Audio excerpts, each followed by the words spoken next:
Today on LA Currents. Completed in 1928, this iconic building has 32 floors, stands 454 feet high, and has been spotlighted in an impressive collection of films and classic TV shows. Next, 2021 marked a surge of violence in the workplace by current or former employees. This violence can range from physical to verbal to any type of threatening or disruptive behavior. But first, he is a second-generation police officer with a degree in behavioral science.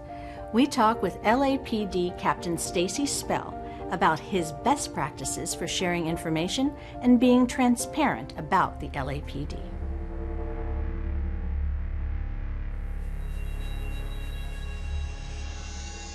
When news happens in Los Angeles, it's a worldwide event. And when it comes to the LAPD, making sure the information gets out accurately and professionally is the responsibility of my wonderful guest this afternoon. I'm delighted to be joined by Captain Stacy.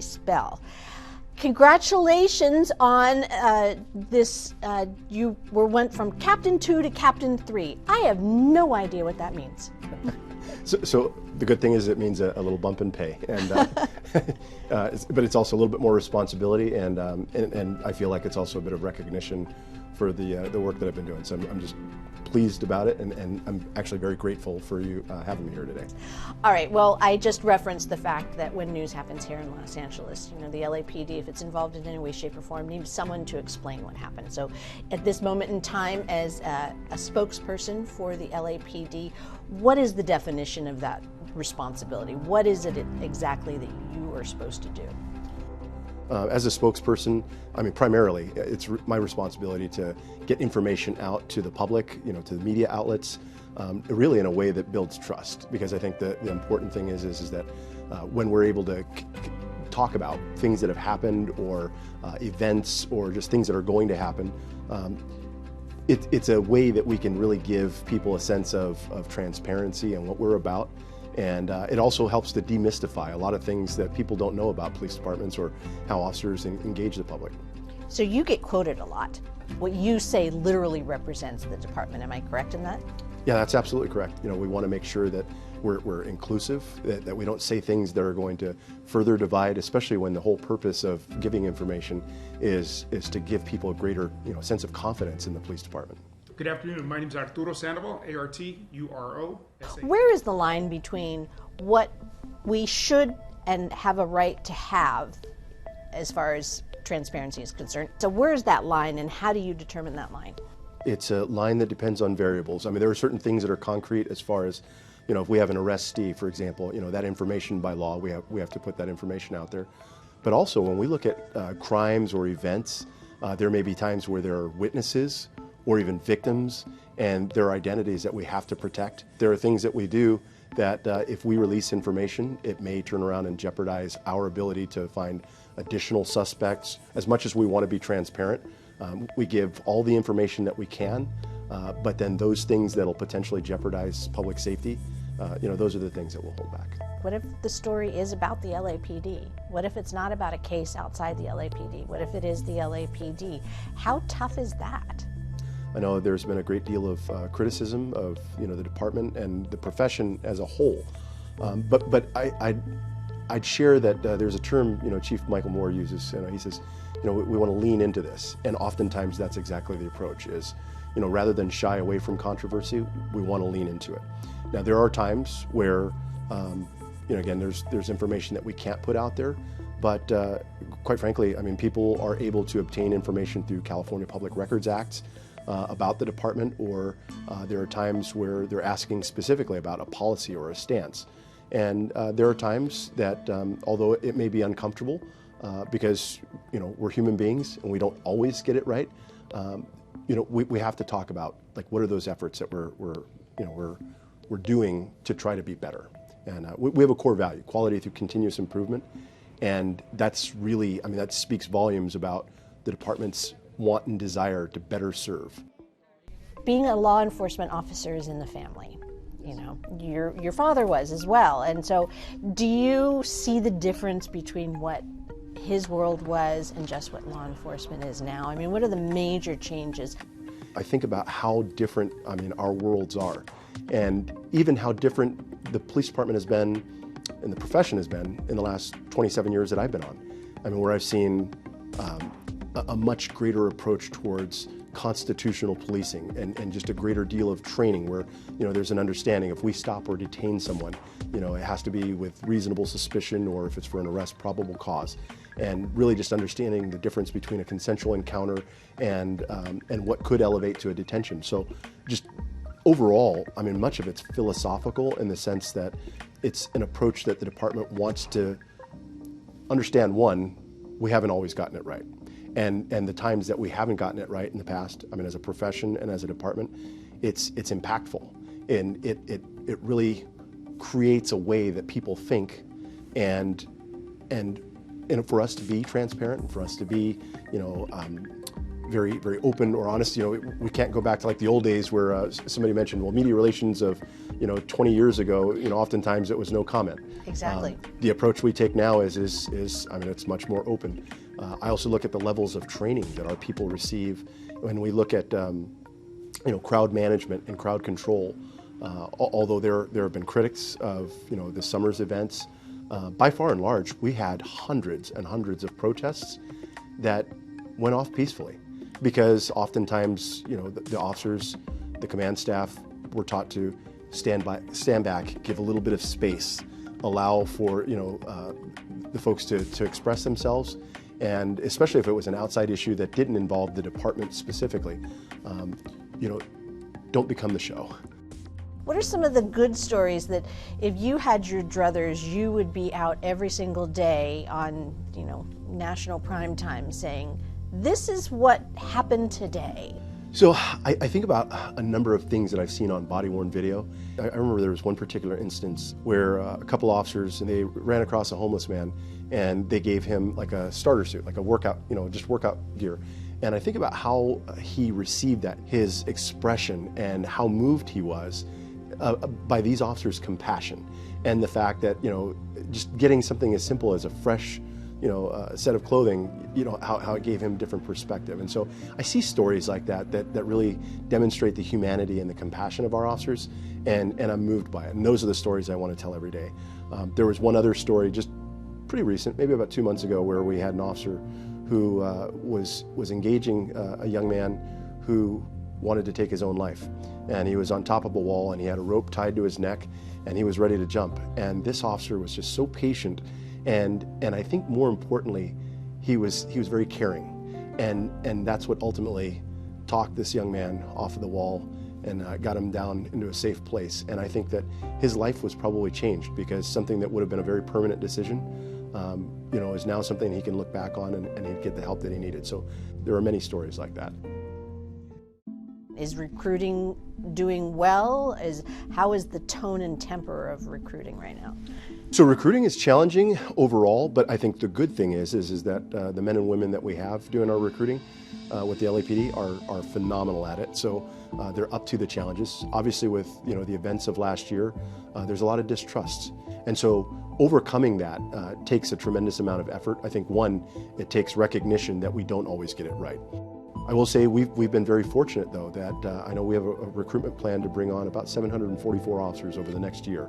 Due to budget cuts, we lost a little over 600 sworn officers this year, and about 300 civilian employees. There are a number of communities where we try to do more outreach, knowing that we want to keep that reflection of the community that we have right now within the department. If you could say how many of the good ones are there, what would you say?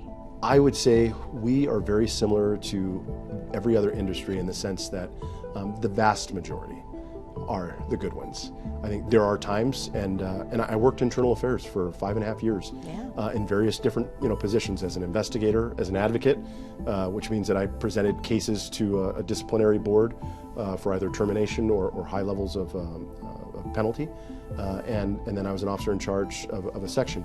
And at any rate, all that to say that by far and large, most instances we saw that cops were doing the right things for the right reasons. There are times where when they didn't do the right things, it could be because of training.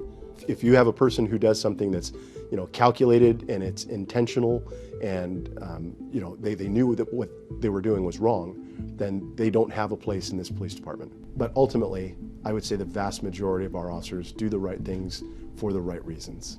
It was great to talk to you. Thank you. It is the command post for the mayor's office and city council. Kevin Jew with LA Public Works is on deck with an exclusive on the preservation and restoration of City Hall.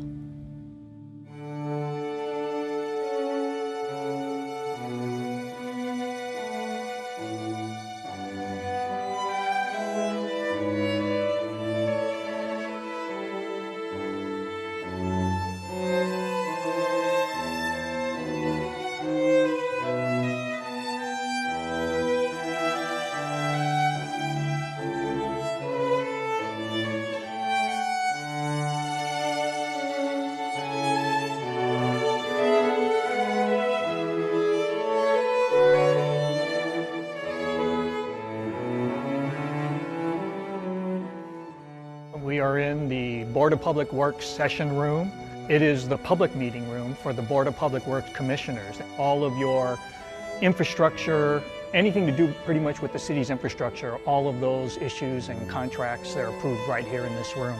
It's also used by many other groups and department commissioners because it is a good-sized room that holds almost 200 people. This building is a fantastic building. I still believe that this building is the best looking building on the downtown LA skyline. And in addition to that, it's used quite a bit for filming.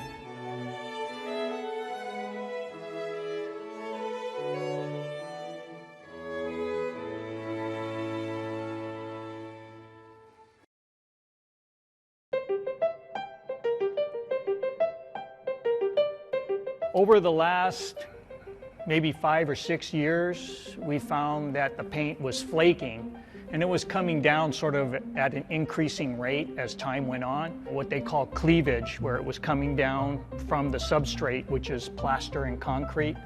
The paint was just no longer sticking. And so there was nothing we can do to try to save it. So we actually removed all of the loose paint. We consolidate what's left, and then we in-paint wherever any losses are. And that's our normal route of preservation, conservation, restoration.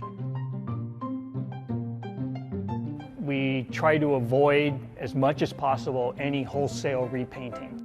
Our first inclination is always to conserve and preserve. That's always our first course of action. So I had actually 2 different conservators come in, and I had it peer-reviewed by the Getty Conservation Institute, and then repainted the entire south ceiling. We had to figure out all of the colors because it turned out to be, I think it was between a 15 or a 17-step process to replicate this paint. And what it is there's many base colors that are piled up on top of each other, and some of them get, like a thinner wash, so you can still see the other colors coming through. So that took a number of months just to decipher what we call the paint code, the different layers of paint that was on the ceiling. It was originally estimated to take 8 weeks, but with all the delays that we had in working around the room schedule, as well as deciphering the paint code and making tracings, things like that, getting equipment, the lift in here, it ended up stretching to about 6 months. All that work was done either during daytime hours, but also nights and weekends, whenever we can get the room. It's a beautiful room, as you can see. It's, a lot of the paint is still mostly original. A lot of the furnishings are original. Some were recreated, like the pews you see here had to be recreated, but we brought it back to that 1928 period when the building was completed. But when you look at all the walls, the limestone, the marble in here, this is a room, or really a building, that you could not construct today.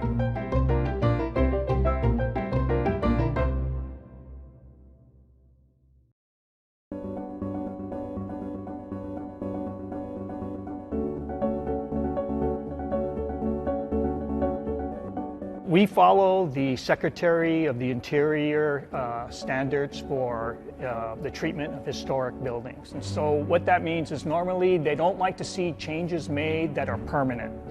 So you can come in with temporary lighting, things like that. Anything temporary or that can be returned to its look, to its period of significance that we call it.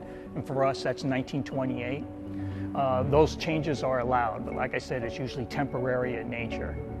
There is a lot of work still to be done. Hopefully when everyone comes back from coronavirus, they can come back. They may not see changes, and that's sort of, the goal of historic restoration. A lot of times people never realize that this work has gone on. The technology that you have in materials and supplies, so things like consolidants for paint, or the way they do epoxy patches in stonework. They can now mix marble dust or into the epoxy, and they can almost match it exactly. So it's really, really something. I've had a number of patches done throughout the building in granite, terracotta, limestone, and marble, and they are very, very difficult to see.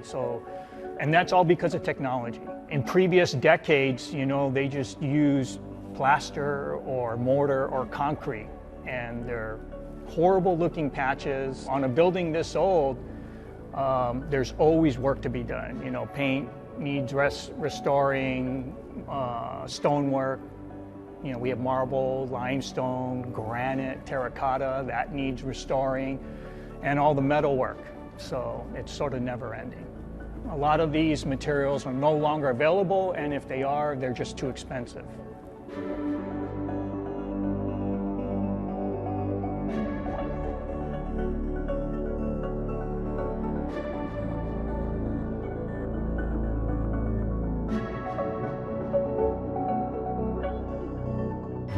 We have a total of almost $5 million of estimated work on just murals and stonework and metalwork.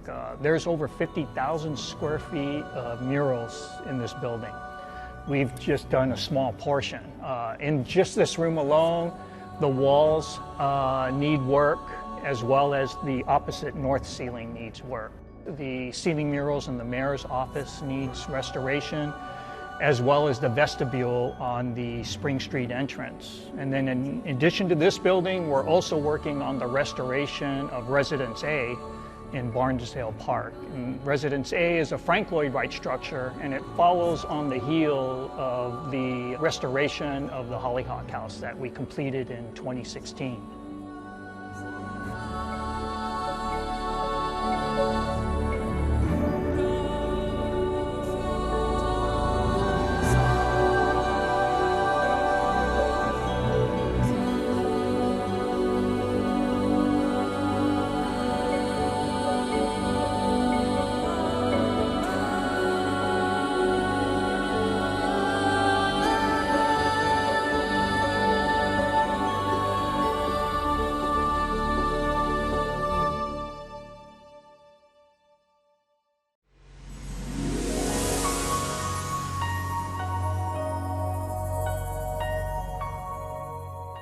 People don't realize, because so many people have grown up with computers, and the internet, is that there was the record keeping of the work that was done in the building prior to, say, the 1990s or 2000 was not very good.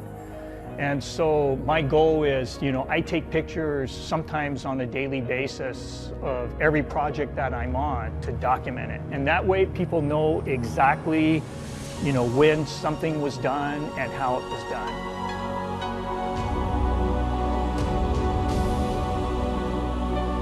There's something here for everyone, from decorative paint, ceiling murals, the stonework, the marble columns. When you look in this room, the city council chamber and the rotunda, and also on both ends of the north and south entrance, the amount of marble here and the types of marble, it is just incredible. It's something that, it's difficult to understand, because when, it's something you just don't see anymore. And it's something that you won't see in any new construction, because like I said, a lot of this is no longer available.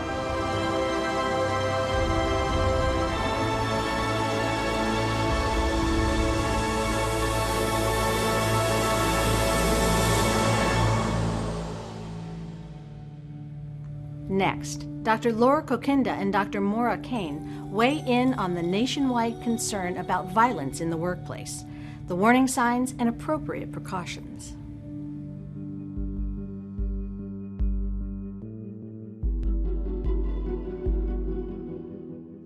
Well, OSHA has reported that workplace violence incidents have actually tripled in the last decade. What does that mean? What can we do, and what should we be looking for? Well, I'm delighted to be joined by experts today that can help us with all of those questions. Dr. Laura Kokinda from LA Medical Services, good to see you again, and Dr. Maura Kane, Citywide Threat Assessment Team. Great to have you here. I think the most important thing to do, first off, is to define workplace violence. I mean, where that line is and what the different types are when you are feeling as if there's some threat within the workplace. So it's a little bit of a complicated definition when you look at it. Generally, the official definition is a threat or actually any sort of assaultive behavior, but also a series of behaviors can indicate workplace violence. So if you have obviously an assault or a threat of an assault or series of behaviors of inappropriate behavior or harassment, things like that, that constitutes the threat part, but it also has to have a nexus to the workplace. Okay. That's expanding a little bit as well with telecommuting. So it just has to be some sort of a threat and a nexus to the workplace. It can't be a personal relationship at home. All right, so when you talk about violence, does it have to be blatant? Does it have to be a physical threat, or can it be an emotional threat or a psychological threat? I mean, does it have to be direct and physical in any way? You know, it doesn't. It's actually, like Dr. Kane said, a little complicated. It's broader than you would expect. Because one thing is we want to prevent things before they reach physical violence, and the steps leading up to that, it's more of the psychological or some of the other threats you mentioned. What is a threat? I'm saying, I don't like your whatever. Or is it saying, you shouldn't be doing that? Or is it, I'm going to come get you? It can be any of those, anything that instills fear. So it can be a direct threat, I'm going to hit you, I'm going to shoot you. It can be an indirect threat, as in, if my boss doesn't do this, I'm going to hurt him, or he's going to pay for it. Or kind of a veiled where you'll be sorry. If you don't give me that promotion, you'll be sorry, where they know they're not really saying a threat, but you know the hair on the back of your neck stands up because the tone and the demeanor, and maybe there's been a couple months of just behavior that's been a little different, and they say that to you, and you kind of have that, ooh. But they can say, I didn't directly threaten you. Mm-hmm. That still is something that we would get involved in. And like Dr. Kokinda said, we want to get involved at that stage versus someone hit me. What are some of the indicators? Somebody is constantly angry, somebody is always complaining, somebody is, what are some of the things we should be looking for directly and indirectly? I think one thing that I've noticed is if someone really stands out from the group, maybe they're complaining more, or maybe they're withdrawing quite a bit. That's another thing that could be concerning, or behavioral changes that are observable where someone's setting themselves apart. Maybe they're more isolated, maybe they're a little more erratic in their behavior. Do you notice that workplace violence scenarios are not necessarily specific, that it's something else in the person's life that then manifests itself in the workplace? Or do workplace violence incidents happen directly because of something that's happened in the workplace? It can be a little bit of both. So there's what we call a grievance. So when someone has a grievance, that's what kind of started the ball rolling. And the grievance could be something very simple of they didn't get a promotion, or they didn't get a raise, or they didn't get the schedule they wanted. But that coupled with personal issues is where it kind of gets jumbled up as workplace. When you have something that there's other stuff going on. But it's rare to have it just be, my life is completely perfect and one bad thing happened at work and now there's going to be a workplace violence. What's the process of when do I report, when do I reach out to a supervisor, when do I keep my mouth shut, and when do I start to get very worried? So the minute you have a concern, you can go directly to your supervisor. If your supervisor is the concern, you can go, one up, because that can be the case sometimes. So you can report to your supervisor, or you can go straight to your workplace violence coordinator, but it's always better sooner rather than later if you feel something's a little off. What responsibilities do employers have to protect their employees? I mean, where's the line in the sand there that if they don't know, they can't help, or if they did know, they should have been responsible? Where's that happen? It's blurring a lot, especially with telecommuting and working from home. So really, there's been a lot of blurring with that, of what are our responsibilities if something's happening in the home, which is technically your work site at the moment. And so there's a lot of research going on about that right now, because it's expanding and blurring a little bit. It's not a straight line anymore. do you find that there are more reports of things that are not threatening, or more reports of things that are threatening? I mean, what's the ratio of this is a problem versus this is on the cusp of being really scary? Well, I think one thing is there's a lot of people who are uncomfortable in the workplace, and that's something, like we mentioned before, that there can be early intervention. So I don't know exactly what all would have turned into a threat, but luckily we've been able to be quite preventative in the reports we've been receiving. You know, even with the first line supervisors, a lot of them have been great in helping to mitigate some of the concerns by making small changes, you know, just giving people some space maybe if that's what they need, or just looking at how the office is running. So as far as things reaching a legitimate high-level threat, you know, we've been lucky so far, but I attribute a lot of that to early intervention. Do you think anything is going to stem from the fact that we've all been locked in a particular environment for the last 16 months? You know, some of us have fared better than others. Some of us have been emotionally altered by what's happened with the pandemic. This has been a period of incredible stress, whether you are aware of it or not. So is that one of the reasons to even consider, you know, being very vigilant right now?